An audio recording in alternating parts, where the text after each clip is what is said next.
Assalamualaikum, this is Muhammad Asif and you are watching my YouTube channel Explore with Asif. So friends, today we will start our last tense of future tense and even the last tense of our tenses videos.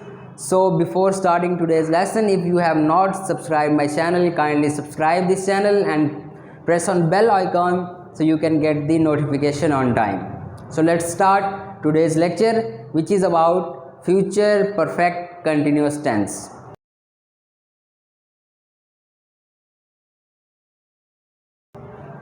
अब सबसे पहले future perfect continuous tense की पहचान क्या है कि उर्दू फिक्रे के आखिर में क्या आता है, रहा होगा, रही होगी, रहे होंगे।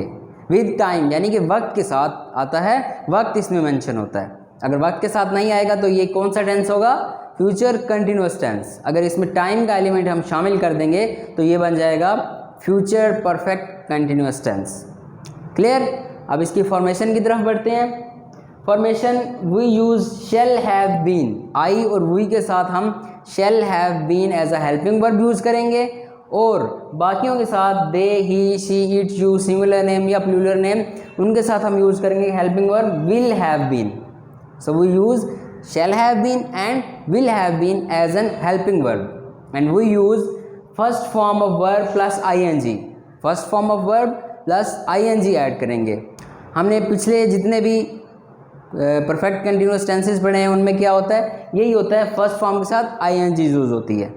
क्लियर। तो इसमें भी इसी तरह होगा, मेन वर्ब जो है वो फर्स्ट फॉर्म के साथ आईएनजी लगाएंगे। क्लियर हो गया। In negative sentences we use shall not have been as an helping verb. We will use shall not have been and will not have been. Shall not have been use होगा I और we के साथ और will not have been use होगा he, she, it, singular name, they या plural name के साथ। And in interrogative sentences we use shall then subject then have been and will subject and then have been. So will के बाद हमें subject लगाना है और उसके बाद हैव बीन को ऐड करना है इन इंटरोगेटिव सेंटेंसेस। क्लियर है। अब एग्जाम्पल्स करते हैं, उससे आपको ज़्यादा अच्छी तरह समझ आएगी। वो रात से पढ़ रहे होंगे। अब देखें यहाँ पे आ रहा है रहे होंगे और वक्त भी आ रहा है रात से। So it means that is a future perfect continuous tense.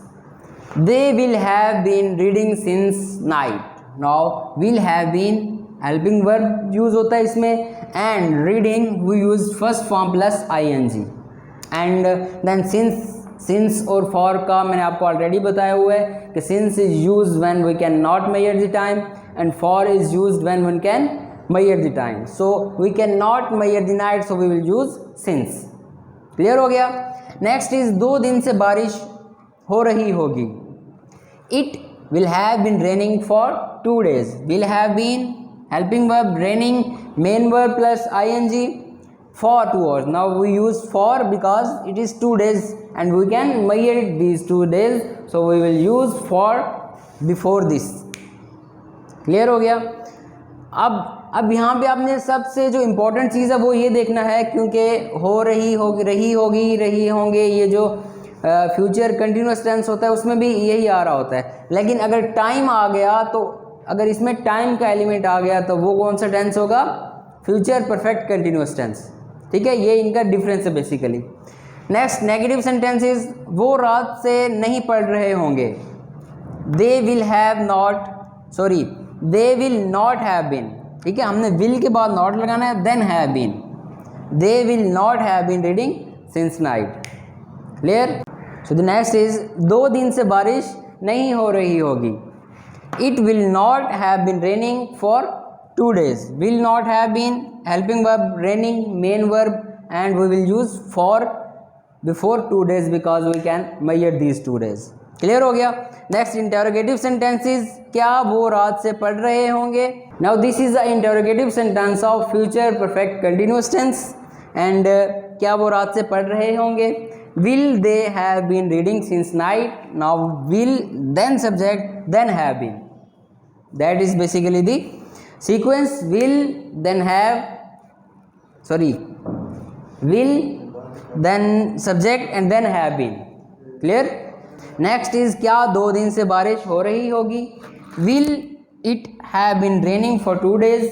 and will, then subject, and then have been, and then raining. So this is basically the sequence of this future perfect continuous tense. So you have to follow this sequence: shall, then subject, then have, and then been. Clear हो गया? So I hope this tense is clear to you. If you have any question, you can ask me in comment section. So we have completed the tenses. I hope each and every tense is clear to you. So if you have any question regarding any tense, you can ask me. If you want to learn previous tenses, the link is given in the description. You can check through it. So thank you so much for watching. Allah Hafiz.